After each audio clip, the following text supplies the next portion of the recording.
to tonight's much anticipated event. Today we're joined by Imran Khan himself. Imran Khan is a politician and a former cricketer who served as the 22nd Prime Minister of Pakistan from 2018 to 2022. One of the all-time cricketing greats, he won the 1992 World Cup. He founded the Pakistan Tehreek-e-Insaf Party in 1996 and served as the Prime Minister of Pakistan. It gives me great pleasure and honor to welcome Imran Khan to give an address to the Oxford Union today with us. Thank you.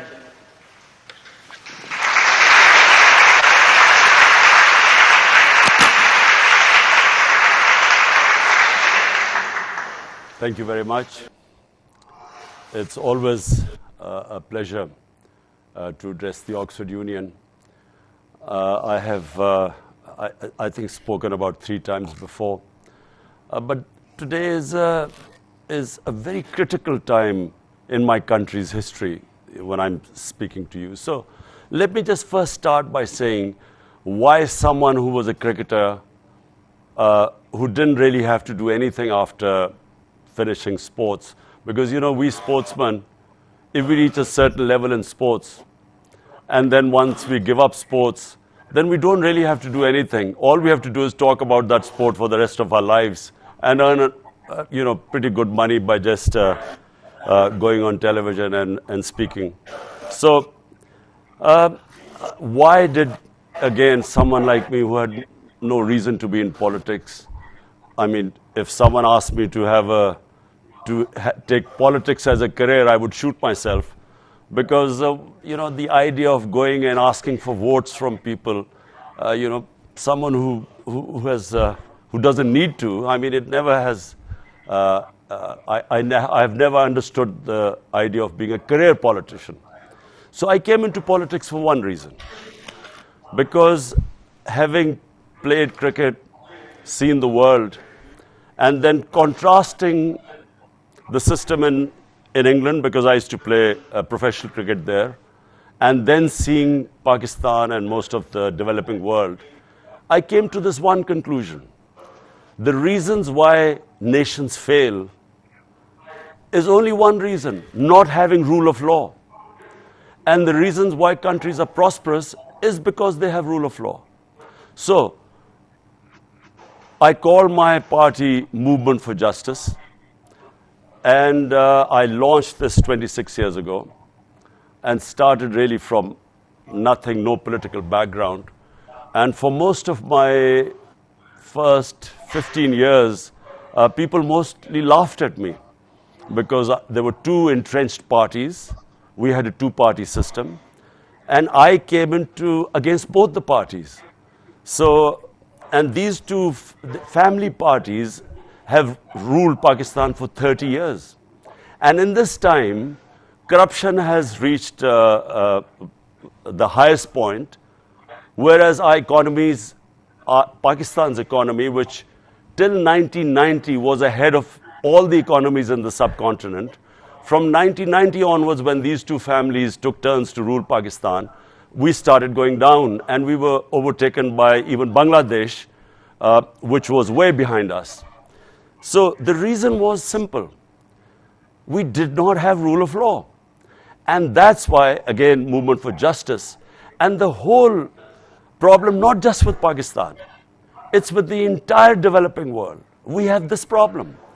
The ruling elites in our developing world do not want to come under the rule of law. They want a separate law for themselves. So if you cannot bring the powerful under the rule of law, if the powerful are above law, that's how a country becomes eventually a banana republic. The difference, and I was looking at the rule of law index. If you look at Switzerland, Switzerland's rule of law index is 99.9%. Compare that to Nigeria, which has the greatest oil reserves in Africa. The rule of law index in Nigeria is 7%. So similarly, most of the poor countries are under 20%. And almost all the Western democracies are over 90%. So the difference is, just to why I came into politics was to bring the powerful, these two corrupt families. Both of them had been dismissed for corruption when I came into politics. Twice they were dismissed for corruption. So then started this struggle. It took me 22 years finally to succeed and come into government. Now, the biggest challenge I faced immediately was that all the mafias associated with these political mafias, they all resisted. They resisted our government the moment we tried to bring them, get them under law. And the more we tried, the more they ganged up. And these two main parties who had opposed each other for almost 30 years, now they ganged up and had a joint front against me. So what happens? I mean, we first, just to give you my 3.5 years in politics, I inherited a government which was bankrupt. We had the biggest current account deficit. And as a result, there was pressure on our currency because our reserves had shrunk to about 9 billion, which is 4 weeks of our imports. So from there, a bankrupt economy, we steadied the economy the first year. Second year, we were hit by COVID-19, like the whole world was. And so the 2 years, my second and third year, we were grappling with the situation of lockdown, not how to stop the spread of the virus and at the same time save your economy. And the lockdown affected the poor people the most. So we took a very unusual decision at the time. We refused to have a full lockdown. And we started having, what we call smart lockdowns to protect our poor people because there were daily wages. There were weekly people who relied on weekly wage. We had 70% of our workforce was in the informal sector. So had we locked down, we would have had starvation because we already started from a bankrupt economy. But in the end, that worked. And we saved our population from COVID. We had the lowest death rate in the subcontinent. We saved our economy. And so in our third and fourth year, we grew at 5.7% and 6%, which is in 17 years the highest growth rate. And we had record exports by managing our economy in this difficult time. We managed to help the farmers. So anyway, the country was poised sort of for a higher growth rate. And this is all in the economic survey of Pakistan, which is published every year. If you have a chance to look at the figures, because the country was actually growing very quickly. We had a problem which the whole world was post-COVID, and that was the commodity super cycle, the energy prices going up. And then with Ukraine, they went up further. So grappling with this, trying to stop, imported inflation, which in UK you're facing exactly the same situation. So at that time, this conspiracy, this conspiracy took place. What was this conspiracy? On 6th of March 22, the Under-Secretary of State of the US, he meets the Pakistani ambassador in Washington. And, this is an official meeting. There were note takers on both sides. And he says that, look, there's a vote of no confidence coming. At this time, there was no vote of no confidence against me. And he said, if it succeeds if it doesn't succeed against me, in ousting me, then there will be consequences for Pakistan.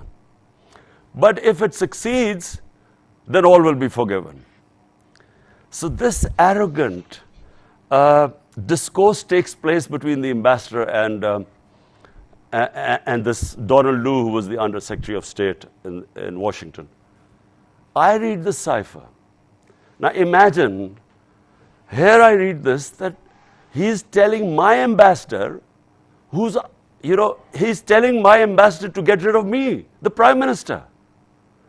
So, I'm a bit, like anyone would be, taken aback. The next day, the vote of no confidence is tabled against me. And suddenly about 20 of our parliamentarians start meeting with the opposition. And then openly there was this horse trading taking place, horse trading, where roughly about $1 million were being dished out to buy our M&As. And so our government falls. But what happens after, subsequently, what happens?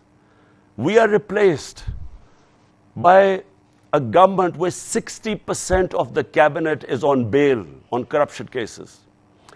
And the two families that had been calling each other crooked and putting each other in jail and corruption cases unite against me, are brought into power, and they then try and suppress this movement because people spontaneously came out in the streets. First time it's happened in our history. So people came out in the streets protesting against this regime change. And they then used brute force. Pakistan hasn't, under democratic government, they have never experienced what in the last 6 months happened. They used, on 25th of May, we had a peaceful protest. The police went into people's houses, thousands were put in jail.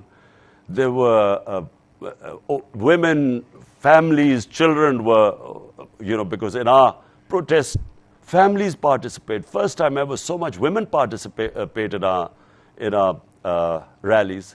So they tear gassed them, they beat them up, and this is all on video. So that happened on the 25th May. But what they thought was that would scare people. It actually had the opposite effect.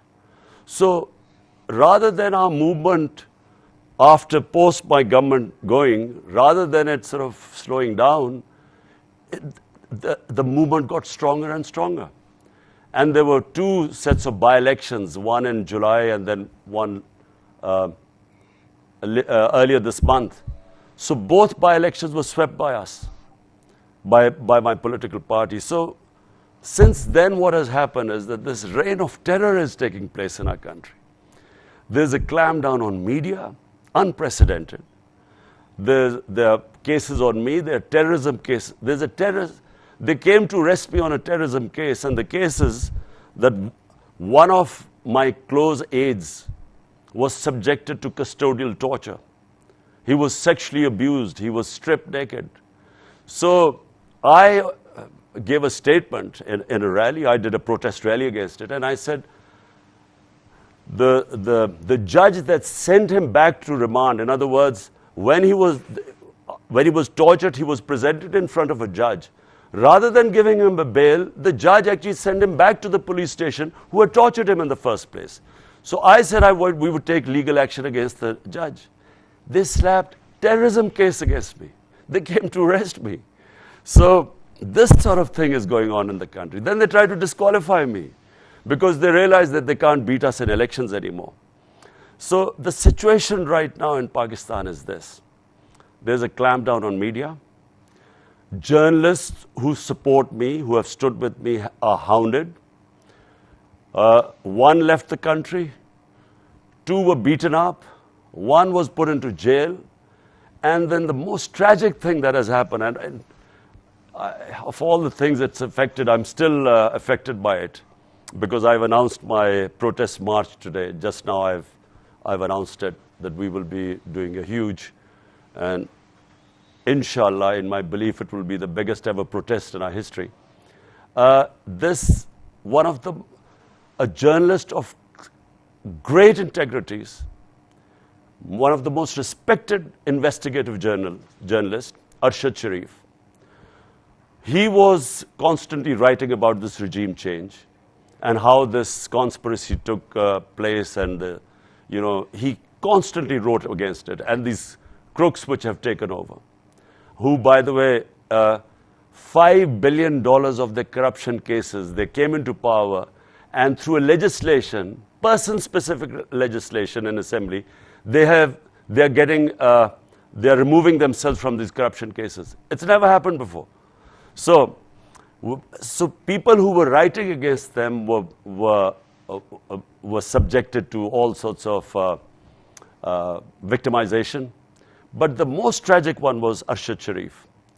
First, they threatened him. They went into his house and abused his family and threatened him. And this guy, one of the most courageous, bravest journalists I have ever met, I warned him. I found out that his life was under threat. I warned him. Then a second time when I warned him, we managed to get him out of Pakistan. We had a government in KP, so we managed to get him out of Pakistan to Dubai. There his visa was running out. So Pakistan government was wanting him back. So in order to get away from being facing certain death in Pakistan, he then went to Kenya where he didn't need a visa. And day before yesterday, he was murdered, assassinated in Kenya. And that has really, it's a mixture of depression and hatred in this country right now. And hence I've announced my march. And the idea of this protest march is to show the government where the public stands right now. And as I say, I have been, last 6 months I've been on the road and campaigning. And I feel right now that the country is ripe for a soft revolution. I don't think that anyone who tries to get into the way of this change, there are two ways of changing. You can have a soft revolution through ballot box, or there's the other way, which causes destruction in a society. But I just believe that we are now on the brink. Either we are going to change peacefully, or I'm afraid it will lead to chaos in our country. So that's where we stand today. So I look forward to your questions.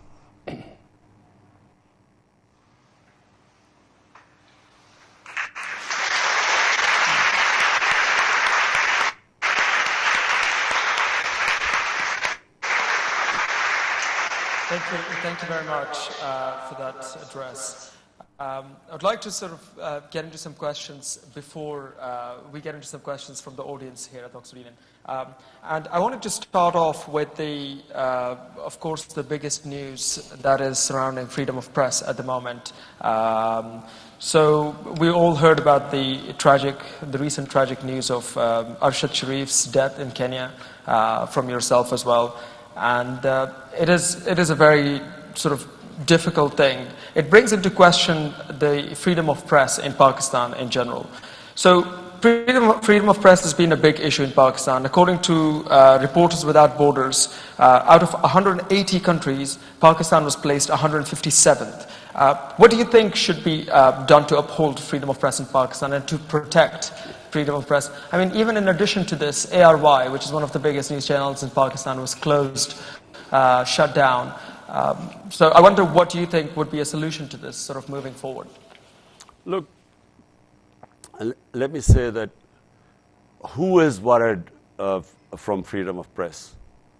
If I'm breaking the law, or if I'm a crook, I'm a head of state and I'm worried that I'm making a lot of money laundering, like most of our leaders have been buying properties abroad in Mayfair and in London and big places, laundering money from this country. So I would want to clamp down on the media. Let me just say this is the case for the entire developing world. According to the United Nations Secretary General, he set up a panel. That panel is called Fact-Eye Panel.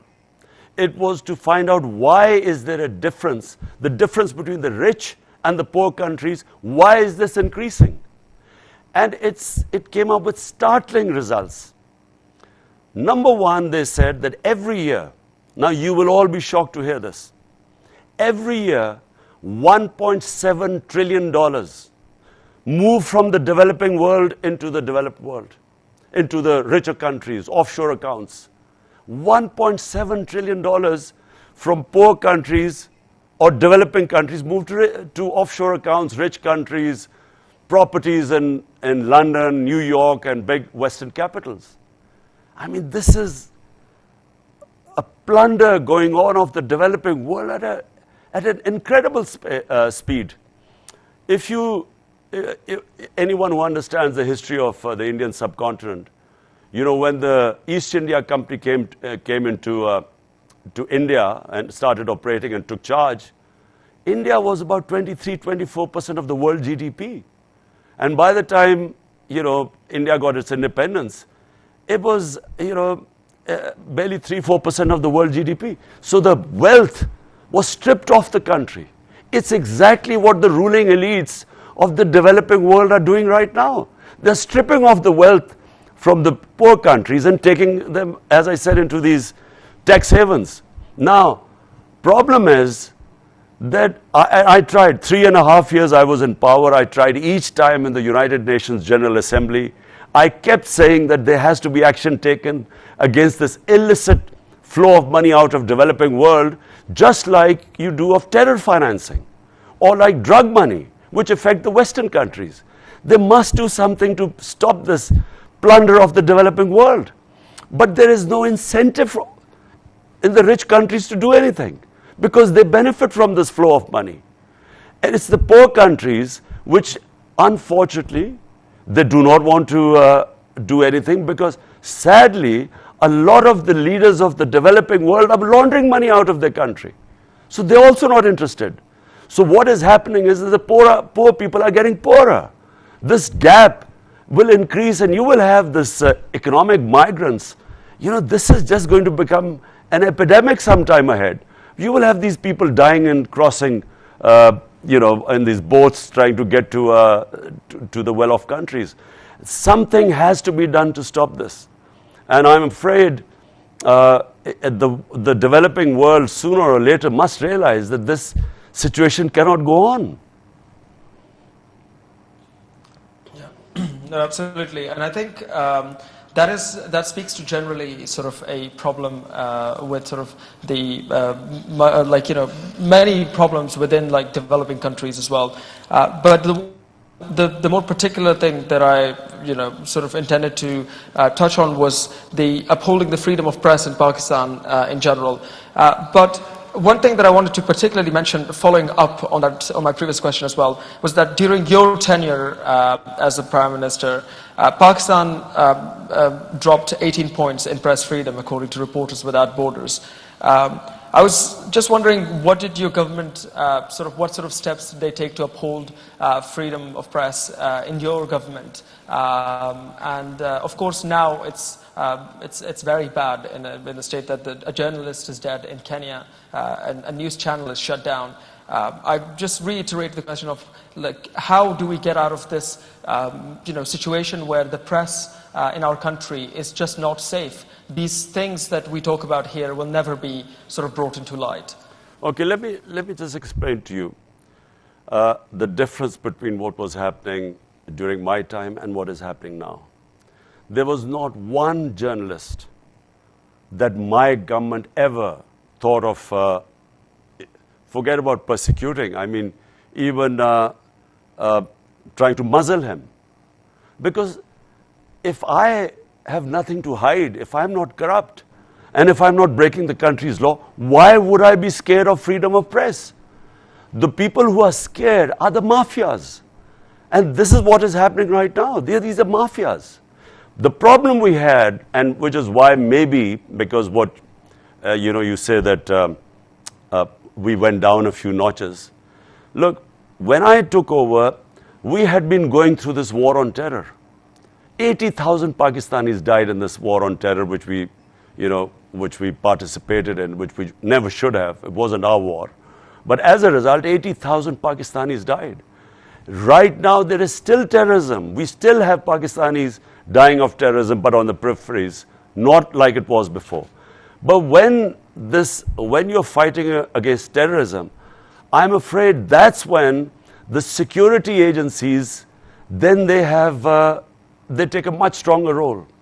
And the abuses would take place by the security agencies because they felt they were fighting terrorism and they were endangering their soldiers' lives. And so they would be sometimes taking very harsh actions against anyone who criticized the security forces. But those actions were always by the agencies. And the 2-3 times when we found out, and I can give you examples, immediately we took action when, journalists were picked up. But never from the political government, because we had nothing to hide. In fact, the only problem we had was we don't have libel laws. So what was happening is that me as Prime Minister, I was libeled a couple of times. I went to court as a Prime Minister, but even I couldn't get justice because we have a real problem with defamation and libel laws. No one gets convicted here. So what we need is, we need freedom of press and responsible press, where if you cross, like in UK, if you cross a certain line, then I should have the ability to go to court and get compensation. And I've been in a libel case in England, and I know how strong the laws is. Unfortunately, this is not the case in Pakistan, which is the problem my government had.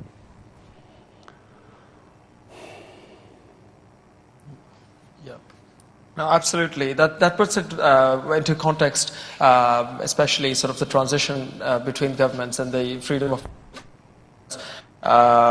But moving on to sort of more recent event, which has been like recent news, is the recent decision by the Pakistani Electoral Commission to disqualify you from being a member of the Parliament. Where do you stand on this decision, and do you see yourself successfully running for a re-election in 2023?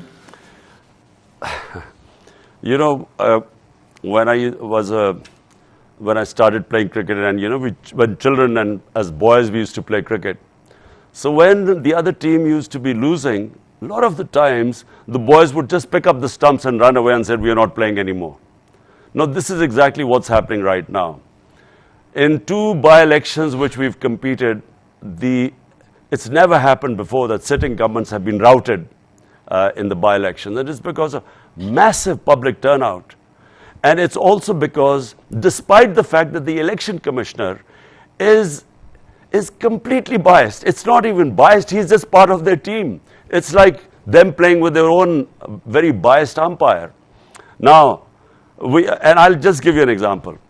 9 times the election commissioner has given decisions against us. 9 times we've gone to the court who've overturned the decisions because they've been so biased. This thing of my disqualification, it is just, it is unbelievable. In fact, I'm going to do a defamation case against this election commissioner because it will never stand in a court of law. And we are waiting, we are already in court, we are waiting for the full judgment has just come. It is, I won't go into details, but it is just a joke what he's done. Not just that, there were 2 cases they are trying to disqualify me. One is a funding case, a funding of the political party. We are the only political party in Pakistan's history that does proper political fundraising. We have a 40,000 database of our donors. Other parties have nothing. And we keep telling them that, look, we are the ones who, everything is on record. They have been trying to find out something in this, in our funding case for almost 6 years. So, neither will I be getting disqualified in the funding case, and certainly not in this Tosha Khana case, which is too ridiculous to explain to you. But we are in court, and I'm confident that they'll be brushed aside by the court. But there is a desperation. They've just done another terrorism case on me. So they might, God knows, they might try something else. I have had 24 cases against me right now.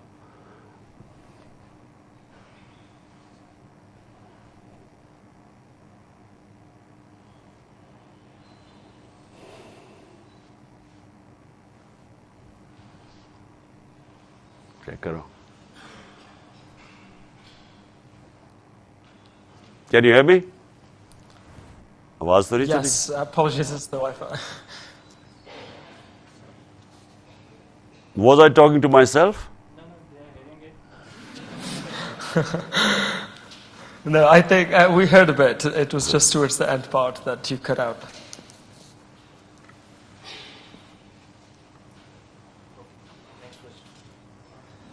Yeah. Opposed Next question. the Pakistan revival.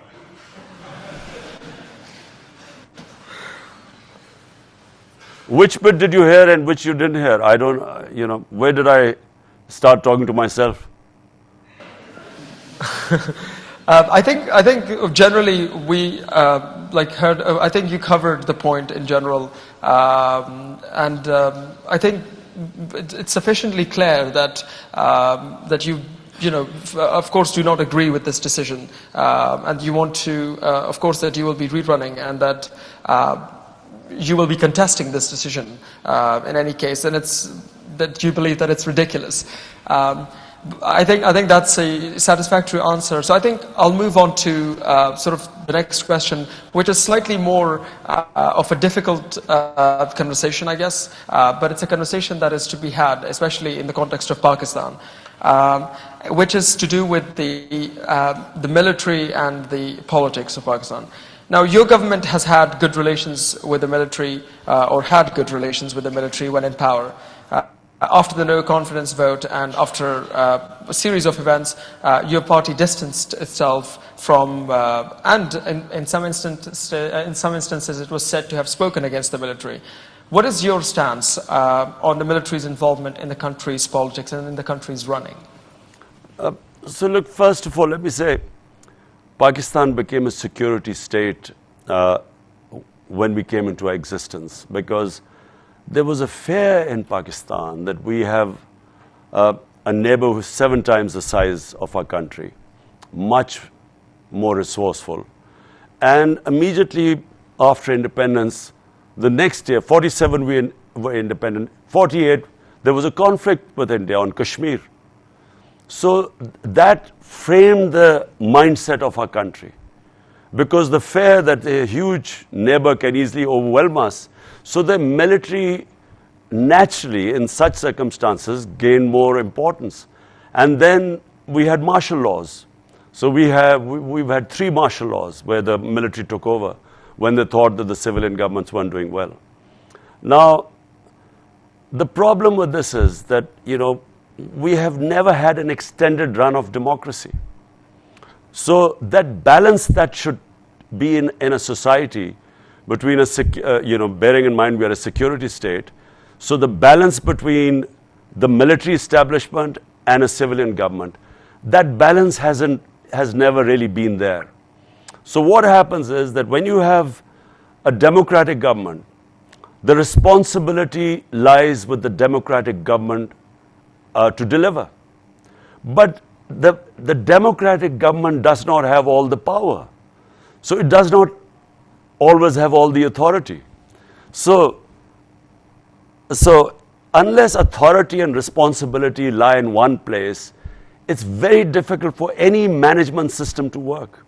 Now, I'll give you just one example where, in fact, I had a very good relationship with the military establishment. There were no problems between us. In fact, it was a complementary relationship.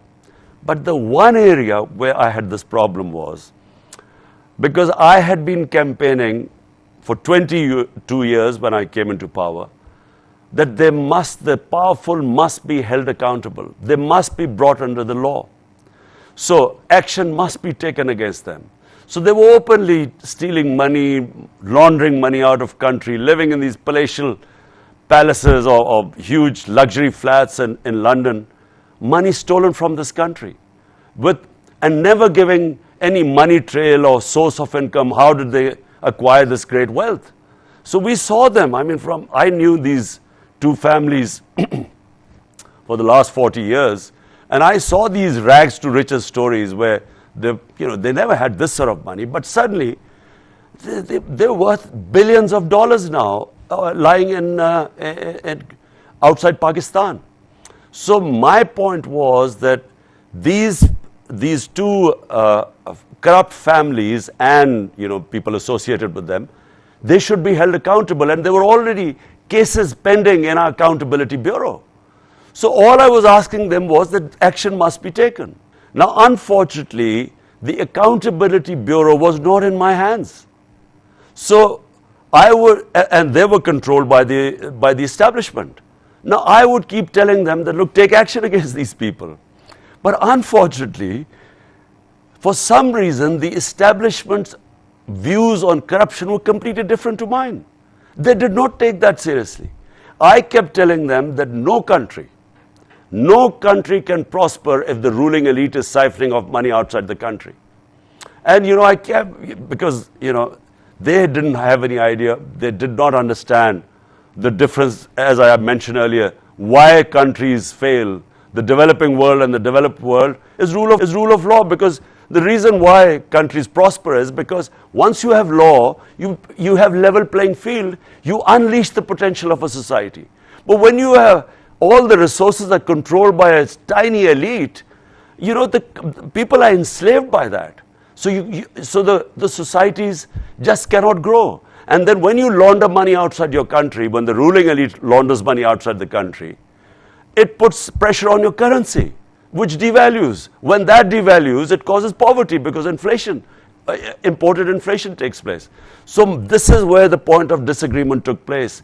I kept telling them that, look, this Bureau of Accountability is under you, take action. And they just, for them, corruption was no big deal.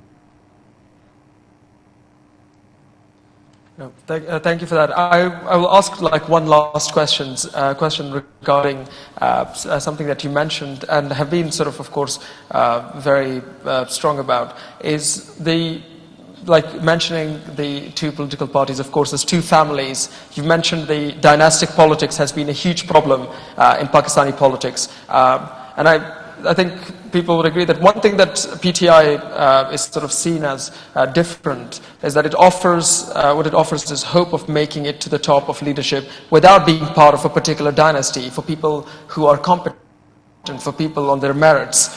Now, though it is true in your case personally, beyond you, it is argued that PTI is now sabotaged by dynastic families within it. Do you have a plan to end this dynastic politics within PTI, or do you think it's inevitable in the Pakistani political system? Look, as all of you sitting there would know, the reason why democracy forged ahead of monarchy or kingship is because democracy, actually, the better the democracy, the better the meritocracy. And kingship is bound to decay because, I'll give you the example of the Mughals, the great Mughals who ruled India. And India was a superpower at that time. So in 180 years, there were 6 Mughal emperors who ruled for 180 years. And when the last great Mughal died, in the next 17 years, there were 6 different Mughal emperors. Something like what is happening in Britain right now. So, problem is, when in kingship, because there's no meritocracy, it all depends that if the son or the successor of the royal blood, is he capable or not? And if he's not, the whole thing goes down, as the Mughal Empire went down. And as the Ottoman Empire started going down, because once one poor head of state comes, because there's no meritocracy. Democracy, the better the democracy, the better the meritocracy, and therefore you have better leadership. Now, problem with Pakistan has been that we have what is called the feudal system. The feudal system meant that there were the rural landlords who had huge land holdings. They could do politics because they had time and money. Because, normal people just don't have the time and money to do full-time politics. So they dominated Pakistani political scene. And they became, the children then succeeded. So it became a family affair. As these two parties are, they are family affairs. They are, for instance, the Benazir's son, Bilawal, he's never worked 1 hour in his life. And he's head of their party. Same as Nawaz Sharif's successor, his daughter, she's never worked 1 hour in her life. So they imagine when they take over, so we have the worst of both worlds. Sometimes the princes were actually trained in statecraft. So they were much better prepared than in our case with these feudal children who have no experience of governance or statecraft. So therefore, the families have gradually, the country has gone down, as have the parties gone down. Now in my party, what I hope, and I tried once, we held a huge intra-party election. It was the first time a party had held such a huge scale intra-party election, but it didn't work properly because it was the first time we had tried. We tried a second time, and we tried to use technology, but the elections, the general elections came, so we stopped. But my idea is that the only way you can have meritocracy in the party is if you have party elections. So from the experiences we've gained now, we were setting up a system to have a proper intra-party election. And that election will ensure meritocracy. And that is the only way you stop this dynastic politics.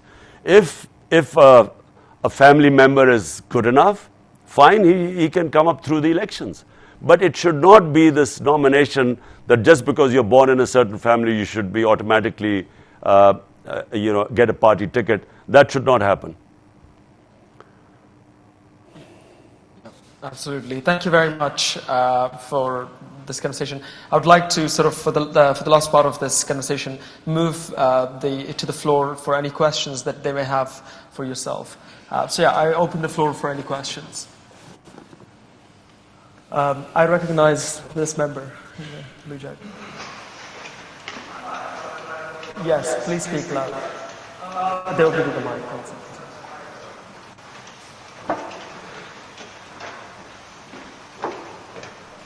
Hi, first of all, Mr. Khan, it's a pleasure to speak to you. Secondly, in your speech, you put an increased emphasis on the impact of the US in the downfall of the PTI. And we've seen that these developed nations, through which a lot of developing nations' money now goes to, regularly interfere in the matters of, South Asia and the global South. To what extent do you think that the problems that South Asia faces today are not a product of its people, but of people of a faraway land that steal from us? Look, let me just say one thing, that great powers always want to have their sphere of influence.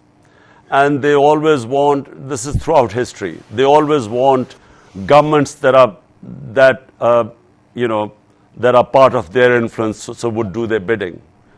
And unfortunately, Pakistani governments have all been in the US sphere of influence.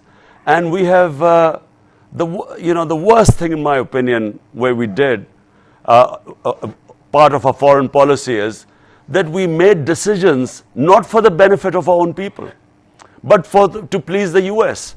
So we joined the war on terror after 2001.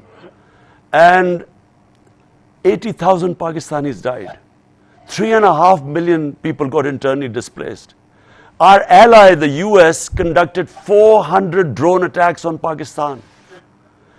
Judge, jury, and executioner. So many innocent people got killed. And they took revenge against Pakistan's security forces. And we lost over $100 billion to our economy. And we didn't even get thanked for that. And I opposed that war throughout because it was not in Pakistan's interest. So countries make decisions which are of interest to their people. One of the things which was mentioned in this Donald Lu in the cipher, in the conversation with our ambassador in Washington, he said that I had taken a decision to go to Russia on my own, and that was held against me. But why was I going to Russia? Because Russia would have supplied us with cheap oil. India, an ally of US, is getting oil from Russia at 40% discount. Now, 120 million Pakistanis are vulnerable. Almost 50 to 60 million are below the poverty line. Another 50 to 60 million, a price shock, inflation, would push them down the poverty line. Means they can't have 2 square meals a day. So my interest should be my people. I should not be serving the interest of another country at the expense of my own people. So my people, 220 million people elected me to serve them, not to serve other countries' foreign policy objectives. And this is where the problem rose. US is not used to Pakistan having an independent foreign policy. They wanted these pliant stooges like the one right now who's our prime minister, who would do whatever they order him to do. So it doesn't mean you're anti-American. This is the problem, this imperialistic mindset that if you do not obey them, then you are anti-American.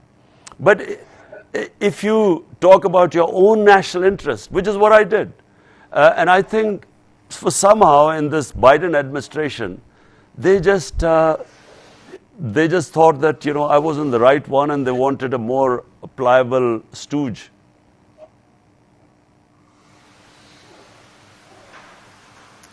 Yeah. No, thank you very much. I now look for another member to ask a question. I recognize that member just right there. Could you please right there, second row? No, sorry, just in front of you. Yeah. Yes, you. Yes, this lady here. Okay, I guess. Just give it to me.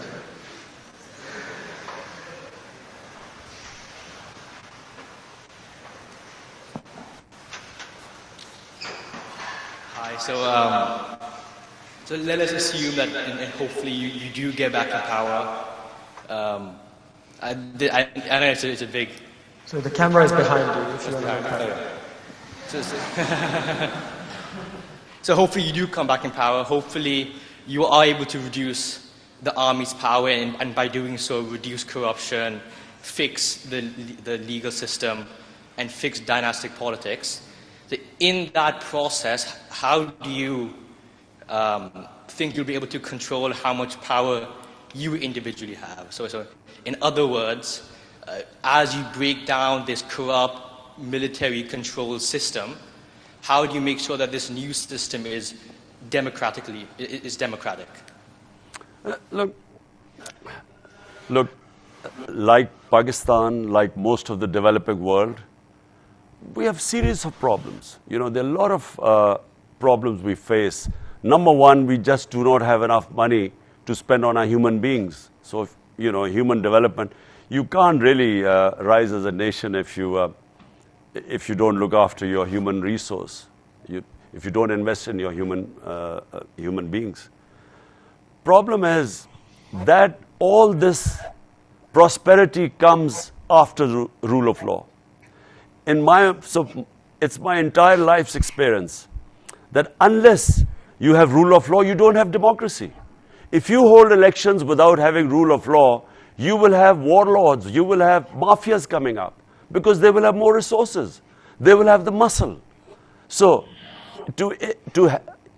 in a society, the key is, I go back, which is why I started my politics 26 years ago. You must bring the powerful under the law. So this is my number one thing. If you ask me what is the one thing I would do if I ever get it back into power, is rule of law. But you can only do that if you have a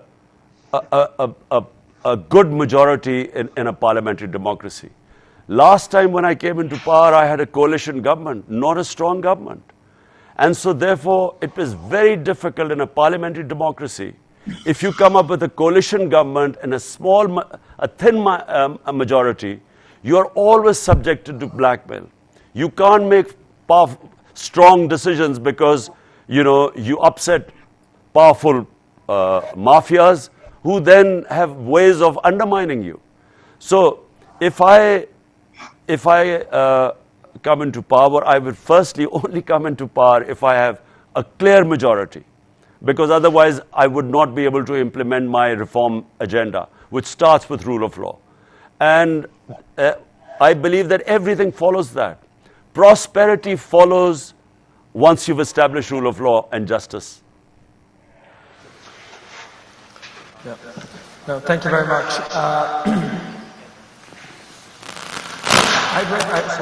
recognize the member. Well, just as a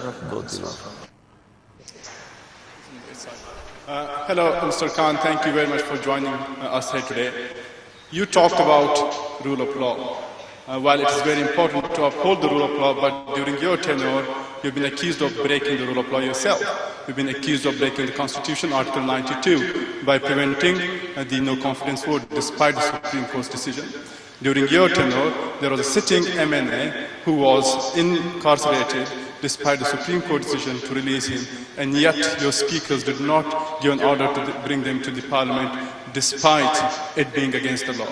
So, firstly, while you do talk about the rule of law, how do you respond to the fact that you yourself have breached it? Secondly, and very quickly I'll ask, you talked about press freedom. During your time, there was a journalist who was abducted and tortured, Matiullah Jan.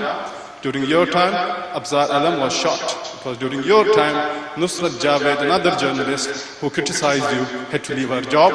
Salim Safi had to leave the job. So, while you do talk about press freedom when you are out of the government, when you were in the government, you were yourself curbed on press freedom. So there's a pattern that while you are in government, you do something else. When you are outside the government, you do like to appeal to a populist agenda. Thank you.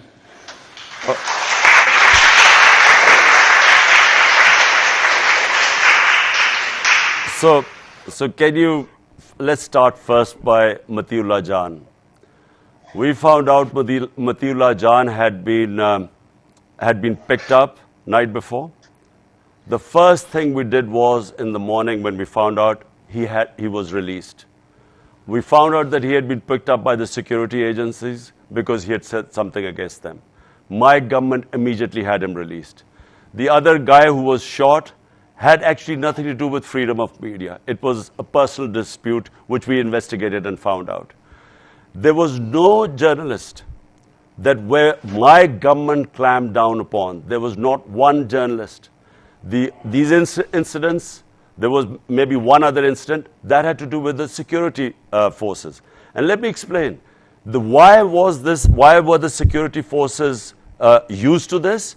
Because while we were in the war on terror, there were a lot of instances where the security forces would act in the name of fighting terror. And this was not just in the case in Pakistan.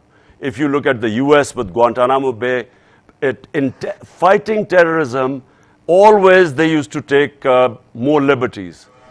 So remember, my government had nothing to hide. So there was nothing. And now you talk about an MNA. Which MNA are you talking about? No MNA had anything to do with where our government had him incarcerated. And what law are you talking about which I had broken? When my government, when it came to this no confidence motion, we just announced elections. We had this option. It was in the Constitution. It went into the Supreme Court. We had a right. It wasn't against the law. If rather than having your members of parliament being sold like, like sheep in an auction, the best was go to the people, let them decide, who they wanted to form government in Pakistan, rather than having spending millions of dollars to get buying your members of parliament. So what was wrong with asking for elections? That wasn't breaking any law.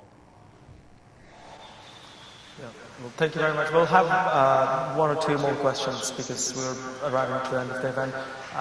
Could you please give a chance to the person in the second row there, up at the front? Assalamu alaikum, Imran Khan. My name is Umar Khan, and my question to you is, Pakistan, like PTI is not the first political struggle or movement, that Pakistan has seen after its creation. There has been a lot of parties, a lot of leaders, just like Fatma Jinnah and Zulfikar Ali Bhutto. And what we saw was like their parties and their struggle died down after they passed away. So is this the same that's going to happen with the PTI? Like people call it like a big bag of wind, and it's just one man show, and it's all just Imran Khan. Like recently we saw in these by-elections, they were like, you won on 6 seats, and the only other candidate which PTI had, the daughter of Shah Mahmood Qureshi, she couldn't win. So do you have a plan after, like for PTI, after Imran Khan, do you have a systematic way where there's going to be a successor to the party, to your struggle, or it's just the Imran Khan? Well, look, first of all, I don't have any family which is, none of my family members are in politics, as opposed to the two family parties where all top positions are their family members. And I repeat, the only way of having meritocracy in the party are intra-party elections. And the first thing after the general elections, this is exactly what we are going to do. We will hold intra-party elections, and that is the way you avoid dynastic politics and you have meritocracy. So last question, please. Yes, one last question.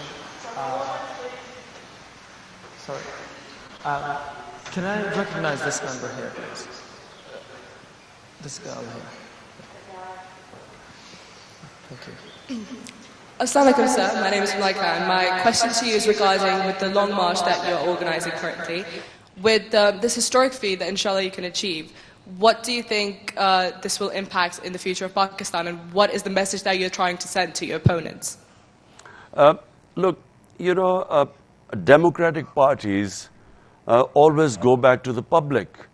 So either they want elections to show that they have majority support, which is what democracy is, or if you want to protest, you go to public. So this will be a big protest. It will be peaceful within our constitutional rights. We will remain, we will not break any laws. We've assured everyone that. But it is very important for a democratic party to show that where does the public stand. Now, I remember when Britain entered the Iraq War, I think one of the most amazing sights for me was when I saw almost 2 million people marching in London against the war. And I think that that's a sign of a nation that is alive, that is aware, that knows its rights. So this is what I'm trying to do in Pakistan. Make people realize that, no one should impose governments on us. We as the people, it's our right. So, we should decide who should govern Pakistan. No outside conspiracy involving, and plus these cabal of crooks. They by spending money which they have and, imposing a government on us and then using state oppression to crush us. We are not animals. We are human beings. Humans have rights. So this is what we are trying to do. This march will show where the people of Pakistan stand. And I feel that, it will be historic, inshallah. I'm a born optimist, having a sporting background. You never enter a match thinking you lose, so you always think you'll win. So I feel that it will be one of the biggest protest movements in Pakistan's history. Thank you very much. Thank you. Thank you very much.